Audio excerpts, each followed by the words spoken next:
Hello friends, this is Manish from 4D Education and I welcome you all on behalf of Team 4D in today's session of छोटी छोटी मगर मोटी बातें। और आज के सेशन में हम डिस्कस करेंगे one of the important concepts of banking awareness, और जो न्यूज़ आई है हम उसी के थ्रू इसको डिस्कस करेंगे। अभी रिसेंटली 3-4 दिन पहले अप्रैल 2020 को एक आरबीआई ने प्रेस रिलीज में एक इंफॉर्मेशन दी थी कि RBI is going to conduct its first tranche of targeted long term repo operation. तो यहाँ पे लॉन्ग टर्म रेपो ऑपरेशन क्या होता है इसको हम डिस्कस करेंगे, और उसके अंतर्गत उसके जो फर्स्ट फेज है उसमें 25,000 करोड़ की बात की गई थी, बिडिंग फॉर 25,000 करोड़। तो अब ये क्या है, 25,000 करोड़ रुपए कैसे मार्केट में रिलीज होंगे और ये लॉन्ग टर्म रेपो ऑपरेशन क्या है, यह सब हम आज के वीडियो में समझेंगे। तो सबसे पहले मैं आपको बताना चाहूंगा कि रेपो ऑपरेशन का मतलब क्या होता है, तभी आप लॉन्ग टर्म रेपो मतलब समझ पाएंगे।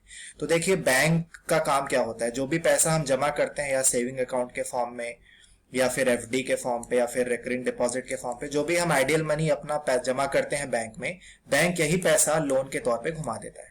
इसीलिए बैंक को फाइनेंशियल इंटरमीडियरी भी कहा गया है, क्योंकि ये आइडियल मनी को लोन में कन्वर्ट करता है और एक फाइनेंशियल नेटवर्क, एक फाइनेंशियल फ्लो एस्टैब्लिश करता है। तो यदि बैंक नहीं रहेंगे तो फाइनेंशियल फ्लो एस्टैब्लिश नहीं हो पाएगा। पर यह जरूरी नहीं कि बैंकों के पास हमेशा पैसा रहे ताकि उसे वो लोन में घुमा सके, यह अनिवार्य नहीं है। इसीलिए कई बार बैंक्स को आरबीआई के पास जाना पड़ता है पैसे मांगने के लिए, और जब बैंक्स के पास आरबीआई, क्योंकि बैंकों का भी बैंक है, तो वो उससे पैसे देता है। तो दो तरीके से पैसे दे सकता है, या तो आरबीआई लॉन्ग टर्म के लिए पैसा देता है या तो आरबीआई शॉर्ट टर्म के लिए पैसा देता है। तो जब आरबीआई लॉन्ग टर्म के लिए पैसा देता है तो उसे बैंक रेट कहा जाता है, जिस दर पे देता है उसे बैंक रेट कहते हैं। ये हमारे चर्चा का विषय नहीं है। आज हम डिस्कस करेंगे short term lending of RBI to commercial bank, और उसे कहा जाता है रेपो रेट। तो पहला पॉइंट याद रखिएगा, शॉर्ट टर्म लेंडिंग होती है। रेपो रेट को ही कहा जाता है पॉलिसी रेट भी कहा जाता है। तो जब भी बैंकों के पास पैसों की जरूरत है शॉर्ट टर्म के लिए, तो वह किसके पास जाते हैं, आरबीआई के पास मांगने चाहते हैं पैसा। इसीलिए इसे लिक्विडिटी एडजस्टमेंट फैसिलिटी भी कहा गया, LAF, लिक्विडिटी एडजस्टमेंट फैसिलिटी। इसका मतलब जब भी आपको लिक्विडिटी की जरूरत है, तरलता की जरूरत है, और आपके पास पैसे नहीं है, जमा पूंजी नहीं है सेविंग एफडी के थ्रू, तो आप आरबीआई से पैसे मांग सकते हैं। अब रेपो रेट मतलब शॉर्ट टर्म होता है। अब ये भी दो प्रकार के होते हैं, या तो आप ओवरनाइट बोरोइंग करिए, यानी यदि कमर्शियल बैंक्स एक रात के अंदर पैसा वापस कर देते हैं तो उसे ओवरनाइट बोरोइंग कहा जाता है, ठीक है, या फिर आरबीआई के टर्म्स से ओवरनाइट लेंडिंग। और एक और होता है रेपो, एक और तरीके का होता है टर्म रेपो रेट कहा जाता है उसे। टर्म रेपो रेट मतलब जब आप एक रात से ज्यादा का समय लेते हैं पैसे वापस करने के लिए, यानी इसके अंतर्गत भारत में reserve bank of India normally 7 दिन के भीतर या 14 दिन के भीतर या 28 दिन के भीतर पैसा वापस करने की सहूलियत प्रोवाइड करता है कमर्शियल बैंक्स को। तो उसे कहा गया टर्म रेपो रेट। तो I think term repo rate का मतलब आपको क्लियर हो गया होगा। चलिए, अभी रिसेंटली मार्च के महीने में आरबीआई एक नया इनिशिएटिव लेकर के आई, उसे कहा गया टर्म रेपो रेट। से तो आपको मैंने बता दिया उसका मतलब क्या है। एक और यहाँ पे टर्म ऐड हुआ, long term repo rate operation, long term repo operation. अब ये लॉन्ग का मतलब क्या है, तो याद रखिएगा, जब 1 साल के लिए या फिर 3 सालों के लिए, जब 1 साल के लिए रेपो रेट के अंदर ही जब 1 साल या 3 साल के लिए पैसा दिया जाता है तो उसे लॉन्ग टर्म रेपो ऑपरेशन कहा जाता है।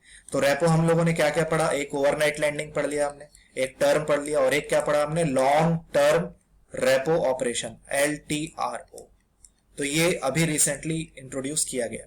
क्लियर है। अब इसके पीछे उद्देश्य क्या है, इसके पीछे का उद्देश्य यह है कि आरबीआई चाहती है कि कमर्शियल बैंक लॉन्ग टर्म के लिए पैसा ले उससे, और लॉन्ग टर्म के लिए वो पैसा कहां पे फ्लोट करे, लोन के फॉर्म में, इकोनॉमी में फ्लोट करे। तो लोगों के पास पैसा आएगा, और लोन कौन लेता है, बिजनेसमैन जो प्रोडक्शन करते हैं, तो भारत का जीडीपी बढ़ेगा। तो बेसिकली इकोनॉमी को एक बूस्ट और एक इम्पिटस प्रोवाइड करने के लिए इनिशिएटिव लिया गया था। अब जैसा आप देख सकते हैं, यदि बैंक्स को रेपो रेट में पैसा मिल रहा है मतलब उनका जो दर है वो कम होगा।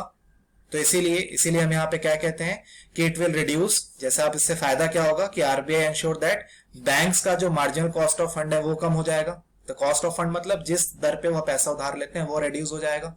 और दूसरी बात, आरबीआई का उद्देश्य जो है कि मार्केट में पैसा चले जाए, वो भी उसका पर्पस सॉल्व हो जाएगा। सो it is a win win situation. Clear है। और ऐसा अनुमान लगाया गया कि लगभग 1 लाख करोड़ रुपए इस स्कीम के थ्रू मार्केट में इन्फ्यूज किया जाएगा। लेकिन अब एक नई चीज आ गई, हमारे न्यूज में यदि आप ध्यान से पढ़ोगे तो यहाँ पे लॉन्ग टर्म के साथ साथ targeted long term repo operation की बात की गई है। तो अब मैं आपको बताऊंगा कि लॉन्ग टर्म रेपो ऑपरेशन और targeted long term repo operation, जिसका सेकंड फेज अभी लॉन्च किया गया है अप्रैल के महीने में, उन दोनों में डिफरेंस क्या है। तो अब हम देख लेते हैं एक बार। तो जैसे देखिए यहाँ पे targeted long term repo operation तो आपको क्लियर है कि बैंक आरबीआई बैंकों को पैसा देती है ताकि बैंक उसे इकोनॉमी में फ्लो कर सके, मार्केट में भेज सके, ताकि हमारी अर्थव्यवस्था ग्रो करे। परंतु यहाँ पे कोविड-19 एक बहुत ही पैंडेमिक सिचुएशन क्रिएट हुई, जिसके कारण बैंकों के अलावा दो चीजों को और क्षति हुई बहुत। एक है माइक्रो फाइनेंशियल इंस्टीट्यूशंस और एक है एनबीएफसीज। इनको बैंकों से ज्यादा नुकसान हुआ। तो ये जो टारगेटेड वर्ड है ना, ये इन्हीं लोग के लिए किया गया। इसका मतलब आरबीआई ने पैसे दिए किसको? बैंक्स को, और ये निर्देश भी दिया कि जो आप लोन देंगे उसका जो कुछ हिस्सा होगा, कम से कम 50% किसके पास जाना चाहिए? माइक्रो फाइनेंस के पास और एनबीएफसीज के पास जाना चाहिए। यानी आप ऐसी संस्थानों को लोन देंगे जो माइक्रो फाइनेंसिंग का काम करती है या फिर जो एनबीएफसीज का काम करती है। क्लियर है?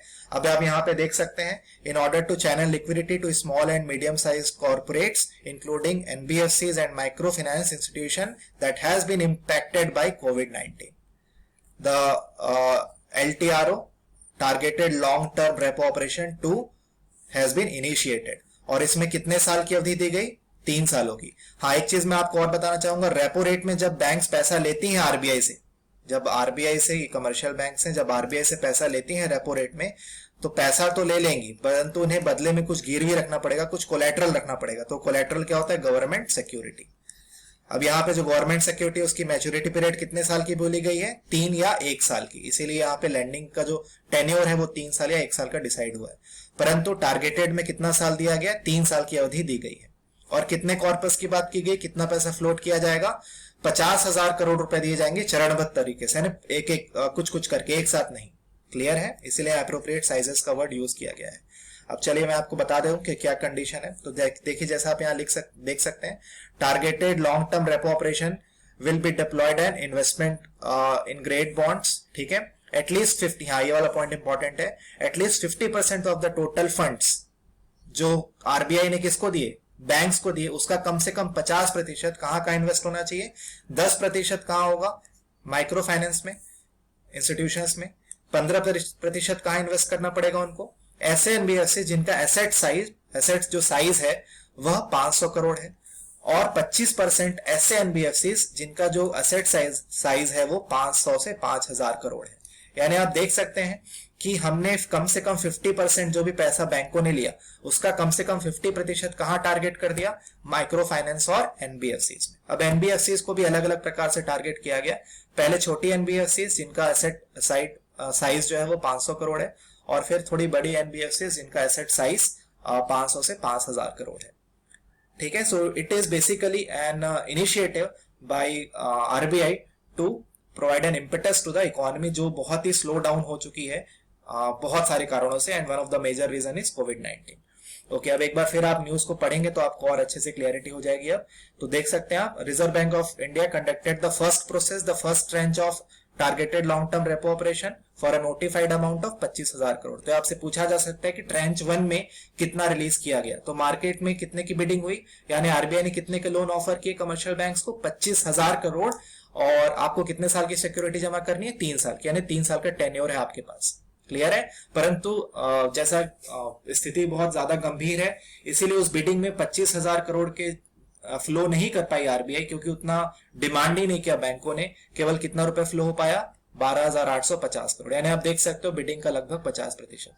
क्लियर है? So it is the main reason is क्योंकि बैंक लोन नहीं दे पा रहे हैं, यह मेन कारण है। तो जब बैंक लोन ही नहीं देंगे तो उनको पैसों की जरूरत नहीं है उतनी। क्लियर है? तो बेसिकली इकोनॉमी अभी थोड़ी सी संकट में है। ओके, आई थिंक आपको ये न्यूज समझ में आ गई होगी। तो यदि आपको ये सेशन पसंद आया तो गिव मी जरूर कमेंट करिए और मुझे इनपुट दीजिए ताकि मैं सेशन को और बेटर बना सकूं। And please subscribe and share our channel. तो जो भी इकोनॉमिक्स में अपडेट होंगे I will definitely bring it to you. Thank you and take good care of yourself.